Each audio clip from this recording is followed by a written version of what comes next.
nagezweho mu buseruko bwa leta iharanira intwaro rusange ya Kongo kuri uyu munsi wa gatandatu w'indwi kwigenekerezo rya 14 Ruhuhuma 2026 tugiye kuri operasiyo za gisirikare zikomeje gukorwa na FDNB fatanyije na FARDC ndetse n'abakomando kabariwe ba Black Water. Turaza kandi kubabwira uburyo ki ibintu bimaze guhindura isura, aho rero Perezida w'u Burundi akomeje kongera imbaraga zikomeye mu rugamba. Ni mu gihe AFC yamaganye Perezida w'u Burundi kubikomeje kugenda biba. Ni page ikomeye kandi turi buze no kubabwira kaga komeye ku gisoda cy'u Burundi, bamwe bari mu misozi itandukanye turebe kandi naho bakomeje kugenda bahindura ivy'urugamba. Ni muze tubane kuri iyi page turebe mu buryo bw'iramvuye tactique avance iri gukoreshwa na MRDP twirwaneho, turebe kandi bijyanye n'ibiri kubera poezero, turebe strategic junction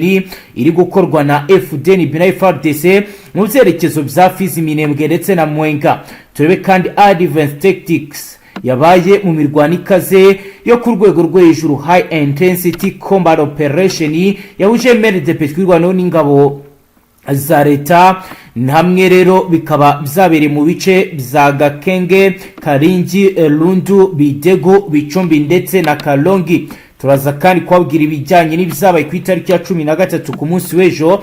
MRDP yakoze imirwano ikomeye ikora contre-offensive strategique yatumye ihuriro rya FARDC n'abafatanyabikorwa bayo basubira inyuma mu buryo bugaragara. Tactical withdraw. Ubu MRDP iri kugenzura zone de opérationnel zirimo Kalingi, Bidego, Bicumbi, Kakenge, Kalongi. Bikaba rero biri kwiha avantage tactique na opération mu bice bya Minembwe. Turaza kureba ibijyanye na repris d'offensive zerekeza ku birindiro bya Poezero n'ayitwa Mukoko, turebe biri kubera murima, turebe ibijyanye na restriction tactique nkuko amakuru dufite bigaragaza. Turaza kureba biri kubera kuri axe stratégique, turebe logistique militaire, turebe kandi bijyanye na mouvement des troupes, turebe ibiri kugenda bigaragara mu byerekezo bitandukanye. Ikaze kuri page ikomeye tureba akantu ku kandi ngaha tubashyikiriza amakuru atosuye abarabana n'umutekano, politique, ububanyi n'amakungu ndetse n'ubuzima bwa munsi bw'abanyagihugu. Reka dutangura amakuru yacu mu buryo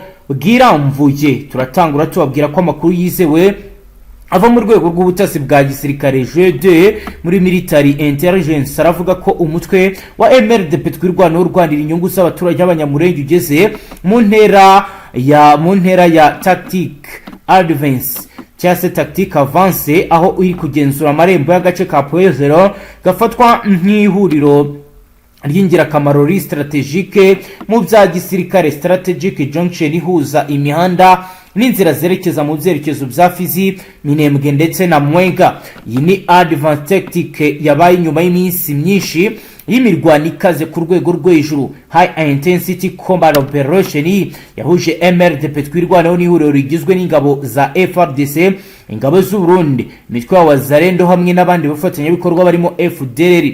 Izi ngabo zagabye ibitero bihuriweho joint offensive operation mu bice bya Gakenke, Karingi, Lundu, Bidego, Bicumbi ndetse n'ayitwa Kalingi, hagamijwe gusenya ibirindiro cyangwa se defensive position za MRDP twirwanaho no kubabuza kugenzura imiyoboro y'ingenzi n'urujya n'uruza ahangaha. Kuwa gatatu no kuwa gatanu ku itariki ya 13 Ruhuma 2026 MRDP twirwanaho yakoze contre-offensive stratégique ituma ihuriro rya FARDC nabo bafatanya basubira inyuma mu buryo bugaragara. Tactical withdraw. Ubu MRDP iragenzura zone clé opérationnelle zirimo Kalingi, Bidego, Bicumbi, Kakenke n'ayitwa Kalongi. Bigaha rero umutwe wa M23 bikaba rero byabaye bigira ingaruka zikomeye cyase avantage tactique ndetse na opérationnelle mu gace ka Minembwe. Amakuru ava ku mirongo y'imbere y'urugamba aragaragaza ndetse aravuga ko ingabo za leta zakoze repris defensive zerekeza mu birindiro bya Poezero n'ayitwa Mukoko, mu gihe andi matsinda yasubiye inyuma mu byerekezo bya Murima. Bigaragaza nk'igikorwa cya restructuration tactique igamije kongera gutanga umurongo w'ubwirinzi muri bice.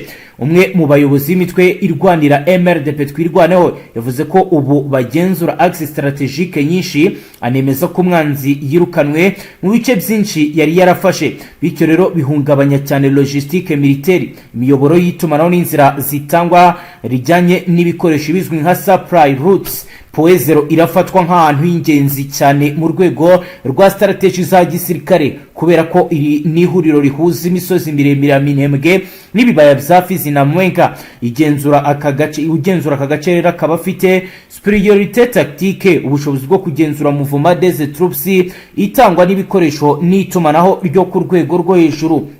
Mu rwego rwa sécurité opérationnelle ifatwa rya Poezero rya MRDP twirwaneho n'ubushobozi bwo gufunga imirongo ya terverma y'ingabo za FARDC n'abafatanyabikorwa bazo bigashyira izi ngabo mu kibazo gikomeye cya logistique. Mu Minembwe amaze igihe kirekire hari muri situation de instabilité chronique bitewe n'intambara z'imitwe myinshi multi-front conflict, aho habaho ukudahagarika kenshi kw'amasezerano tactique n'ubufatanye bwa gisirikare, bigatuma akarere kose kaba icyerekezo cy'intambara ihoraho permanent conflict zone. Ubufatanye bwa FARDC na Wazalendo mu rwego rwo kurwana n'indi mitwe yitwaje intwaro byashyize aka gace mu rugamba rufite impande nyinshi multi-dimension warfare. Aho rero ibitero bihoraho byagiye bituma ibintu bikomeje gutuma abaturage benshi bava mu byabo bakerekeza iy'ubuhungiro. Raporo z'abaturage n'imiryango iharanira uburenganzira bwa muntu ziravuga ko ari déplacés massifs des civils, aho imiryango myinshi ihungira mu misozi muri Fizi na Mwenga, mu gihe ibikorwa by'ubuhinzi, ubucuruzi n'imibereho rusange byagaze burundu. Mu rwego mpuzamahanga harasabwa kubahirizwa amategeko agenga intambara, droit international humanitaire, kwirinda kwibasira abasivili no gushyira koridoro humanitaire zigamije gutanga ubufasha bwihuse. Mu isesengura rya strategie militaire niba MRDP twirwana ikomeje offensive ya nyayo ikagera ikanafata Poezero bizahiha avantage stratégique décisive ishobora guhindura burundu balance des forces mu karere ka Minembwe. Gusa amateka ya gisirikare y'aka gace agaragaza ko impinduka zishingiye ku mutekano zidashobora guhagarika burundu intambara, ahubwo kenshi zikurikirwa n'indi mirwano ikaze, bityo bigasaba solution politique et sécurité intégrée. Kugeza ubu Etat Major FARDC niragira ikitangaza kuri biri kugenda biba, gusa umutekano n'urugamba byo bikomeje kugenda bigarukwaho ku bintu bizamaze guhungabanya ituze. Reka dukomeze ibiri kugenda bivugwa. Ihuriro rya politique n'igisirikare Alliance Fleuve Congo M23 ryamaganye bikomeye uruhare ruvuga ko Perezida w'u Burundi Evariste Ndayishimiye afite mu bikorwa by'urugomo n'ubwicanyi bivugwa ko bikomeje gukorerwa abanyamurenge mu ntara Kivu y'Amajyepfo mu burasirazuba bwa Repubulika Iharanira Demokarasi ya Kongo. Ibi byatangajwe n'umuyobozi w'iri huriro Colonel Nanga mu butumwa kizagaragara ku itariki ya 13 z'ukwezi kwa 2026, aho yamaganye muri rusange ibitero bivugwa ko bigabwa n'ihuriro ry'ingabo za leta ya Kongo rifatanyije n'ingabo z'u Burundi rigamije abasivili ndetse n'ibirindiro bya AFC. Mu itangazo Nanga yagaragaje ko AFC ihangayikishijwe n'uruhare rwa Perezida w'u Burundi cyane cyane mu gihe ateganyijwe kuyobora umuryango wa Afurika yunze ubumwe. Ashimangira ko iyi myitwarire idakwiye kuranga umuyobozi w'akarere. Ati AFC ihangayikishijwe n'imyitwarire ya Perezida w'u Burundi, imyitwarire igira uruhare rukomeye mu bugizi bwa nabi bukomeje gukorerwa abanyamurenge. Yakomeje asaba umuryango mpuzamahanga, ibihugu byo mu karere ndetse n'inzego za Afurika gukoresha ubushobozi bifite mu gukumira ikwirakwira ry'umwuka mubi ushingiye ku moko ashobora guteza umutekano muke umaze igihe kinini ugaragara mu bice bitandukanye, ndetse no gutabara byihuse abasivili bari mu kaga. Leta y'u Burundi yohereje ingabo muri Kongo hashingiye ku masezerano y'ubufatanye mu bya gisirikare hagati y'ibihugu byombi. Aya masezerano aragamije by'umwihariko kurwanya imitwe yitwaje intwaro irwanya ubutegetsi bw'u Burundi ikorera ku butaka bwa Repubulika Iharanira Demokarasi ya Kongo, irimo Redi Tabara, FNL Nzabampema ndetse na Forebo nk'uko bigaragara. Icyakora mu bihe byakurikiyeho ibikorwa by'izo ngabo byavuzweho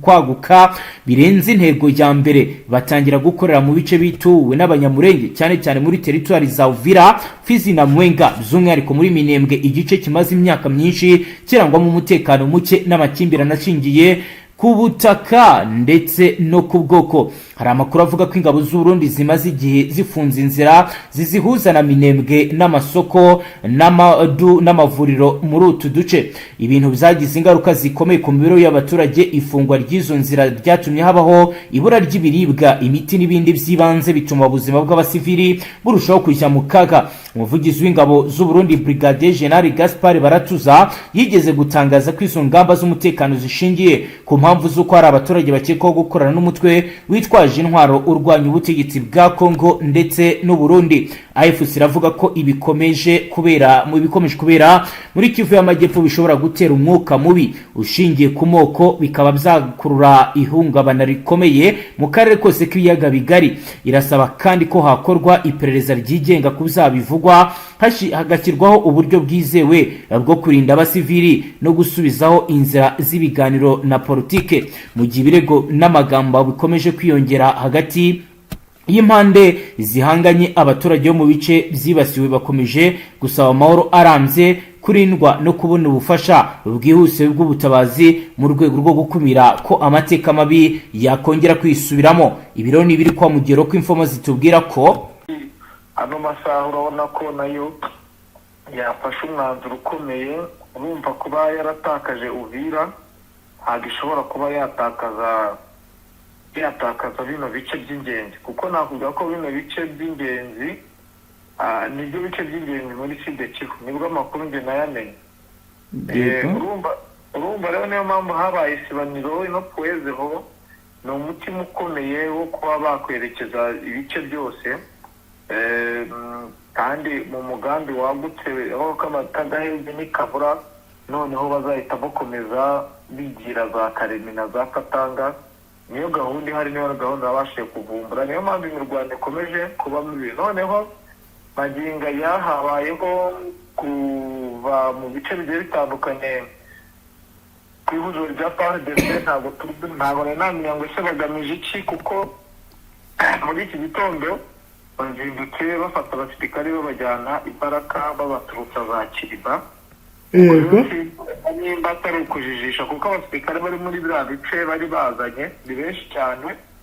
Ubu rero bashaka ko bari kujijisha, njye niko wenda nabivuga, kugira ngo bagaragaze ko n'ubundi bari kuva muri biriya bice. Ariko abari kuvamo ni bande kugeza ubu?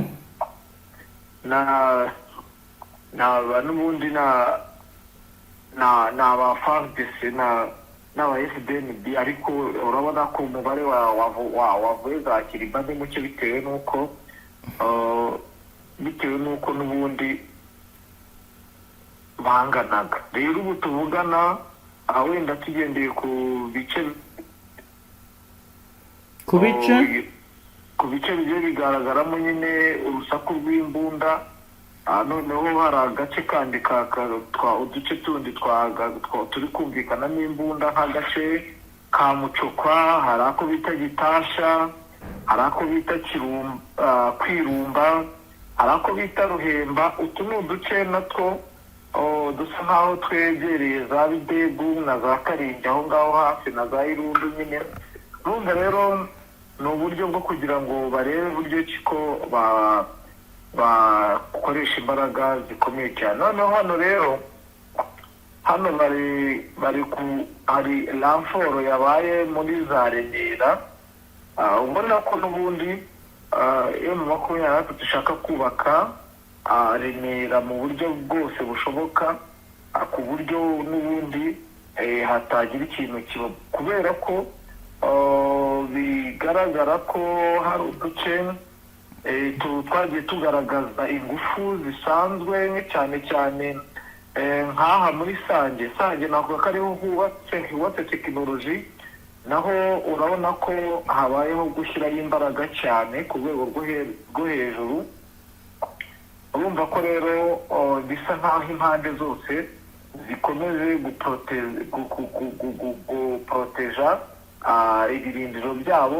Rero magingo impamvu wenda mvuga ko bishoboka ko bakomeje kuba wenda bashyira abasirikare muri biriya bice, biravugwa ko n'ubundi AFC ishobora guhita imanuka bidatinze bagakuramo Baraka, nk'uko hano mu Minembwe bamaze kumanuka cyane, bari hafi na za Ibugogo. Urumva rero ni ikintu bufite ubwo impande zombi cyangwa ku ruhande rwa FARDC bitewe n'uko umugambi wagutse uri kubagaragarira mu bice byose, kuko urabona ko AVIS nayo yakomeje kwavansa ku rwego rwo hejuru. Yego. Ubwo rero niyo mpamvu nakubwira ko ibi byose biri kuba biri guteza ikibazo ku baturage. Abaturage benshi bakomeje kugira ikibazo, ndetse mubwira yuko harimo abatangiye kuba bahunga bava mu bice bimwe na bimwe, kuko nko ku masaha y'ijoro hari abari batangiye kugira ubwoba bari mu mujyi wa Uvira bitewe no kumva hari hirunda abasirikare benshi. Mu bigaragara rero urumva ko ibiramutse kuri ano masaha byo ni ibindi bindi. Isaha ku isaha nakubwira ko noneho ibintu byakaze ku rwego rwo hejuru. Yego. Ubwo rero icyo nakubwira wenda gisa nkaho gikaze, yego, kandi giteje kanduruvayi. Yego. ni uko ubu tuvugana hano hari ibikorwa bikomeye cyane, aho ubona ko noneho bari kwataka bazamuka nyine baturuka inyuma mu mashyamba ya Puezero bagana nyine ku birindiro bya NDP twirwaneho. Ubona ko n'ubundi mu kanya rwose biri buze kuba bibi, kubera yuko ibitero byazindutse biturutse muri ano mashyamba n'ubundi. Ariko ikibazo bafite ni uko habayeho kuba abasirikare bamwe batangiye kuvuga ngo ntabwo bari kuruhuka. Abo ku ruhe ruhande? Abo ku ba FDNB nicyo cyabayeho. Bavuze ko bakeneye kuruhuka kugira ngo nyine imburwe. Ubwo urumva rero deployment wenda yakozwe, sinzi uzi ko babanza kubacishamo kuri mapu kugira ngo nyine bitaza kubagora. Yego. Babanza kwiga mapu y'imiterere n'imimerere y'ahantu. Uko byagenda kose hari igihe ndi bukubwire ibyahindutse bitewe n'uko n'ubundi mbona urugamba rukomeje. Yego.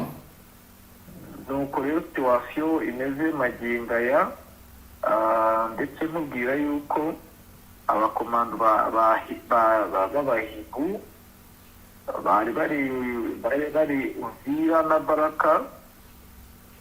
Magingo aya bari kuvuga yuko n'ubundi bashobora kuba bakwerekeza mu Bukavu. Yego.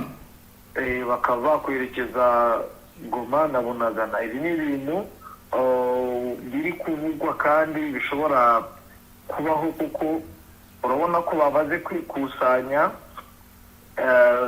Ntabwo umuntu azi ngo barahava gute, barahagenda gute, kuko ni gahunda yabaye bemeza. Harimo n'abayobozi b'amasheferi nyine bababwira ati mwebwe icyo musigaye ni ukuyobora mureba umwanzi aho aturuka. Yego. Gahunda twe dufite ni iyo gukomeza twavansa, kuko nicyo cyatuzanye. Urumva wenda bashobora guca muri humye mu gihe wenda bari biteze ko ari agahenge, abantu ku ruhande bahanganye bakaba bati uko byagenda kose twe tugiye kuba dutegereje agahenge. Ubwo rero niba dutegereje agahenge, reka duhite tubaca muri humye, dukora duhite tuzamuka twavansa. N'ubundi bihwanye n'uko Bukavu n'ubundi umutekano ari mukeya cyane cyane muri la parike ya Kawuzi-Byega. Naho umutekano ntago ari mwiza, harumvikanamo izo ntambara nyine yo musasu. Urumva rero ibintu muri Sud Kivu ntago byoroshye magingo aya. Ntago wavuga ngo riri buze koroha. Yego, tugenda tugana ku musozo, muri Nord Kivu ho kugeza ubu bihagaze gute bwana Safari? Nord nakubwira ko mu duce n'ubundi twa Masisi naho imirwano irakomeye kandi irakomeje ku rwego rwo hejuru, kubera yuko hari ahantu havugwa amabuye y'agaciro hano hafi na za Ngungu, bivugwa ko n'ubundi aba FDL aribo baza kuyacukura nyine, ariko bigaragara ko n'ubundi AFC ikomeje gukora akazi isa nk'ibapushinga, ndetse ikaba ikomeje kugenda igerageza buryo ki yabasubiza inyuma. Ubwo sinzi twajya na Rubero, kuko mubwira ko Rubero naho hakomeje kuba umutekano muke bitewe na IDF, ndetse hakaba hari umusirikare ukomeye wo mu gihugu cya Uganda wahuye na Charigwenza Jacques, umugaba mukuru w'ingabo wungirije igisirikare cya FARDC uri mu maoperasiyo yo muri biriya bice.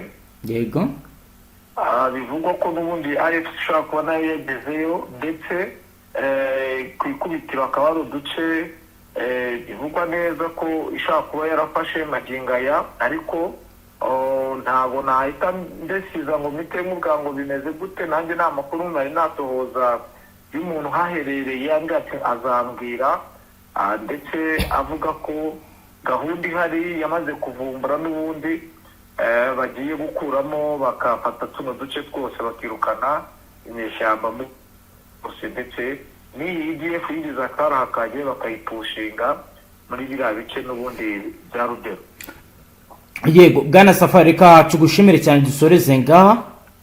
Yego namwe reka tubashimire, namwe banywanyi mudateba kubana natwe ngaha kuri imbonesha kuri mwe Rudende bashyikiriza amakuru atusuye barabana n'umutekano, politiki, ububanyi n'amakungu ndetse n'ubuzima bwa munsi bw'abanyagihugu. Dusoreje ngaho dukurikiye bwa mbere usonde sabone, ntuzongere guca ukundi n'amakuru ndetse n'ibindi biganiro tubashyikiriza ngaha. Hasta la vista.